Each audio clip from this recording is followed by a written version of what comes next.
नमस्कार जय जगन्नाथ चलत आज बनवा मैगी घाट। अरे अरे डरगले ना कौन मु मजा करी ना। प्रथमे मैगीटा को सीझे ने मन पसंद परिबा किछि काटी रखिबे। कढ़ईटा को गरम करेंगे। गरम कढ़ई पियाज और बिलाती को पकई भल भाव सीझे ने। सीझीगला से काटी रखि परिबा किछि पकेबे। कंचा लंकाटा ऑप्शनल अच्छी चाहे पकेबे नहले नहीं।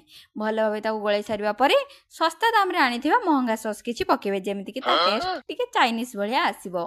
सॉस सब पकई सारा पर भल भाव मिक्स करेंगे।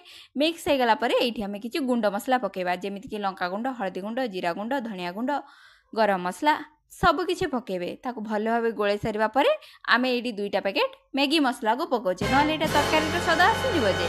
मैगी मसला पकई भल भाव गोलाई नबा जेहेतु आम गुंड मसला पकईचे से आम अल्प टिके पानी दे भल भाव कषि नबा। कषि गला सीझे रखि मैगी को आम ये पकेबा। मैगी को पकई भल भाव घाटा जेहेतु आम मैगी घाट पकाचे तो मैगीटा को भल भाव घाटा दरकार करुच्ची ना मैगी घाट हेनी जे। तापर किसी मैगी मसला आउ गोटे पैकेट मैगी मसला पकई गरमा गरम सर्व करंतु। बहुत टेस्टी लगुला सत्य कहूँ सांग मैंने एमती थरे निश्चय ट्राए करेंगे। मो सहित आपणकर अनुभूति शेयर करेंगे। रही जय जगन्नाथ।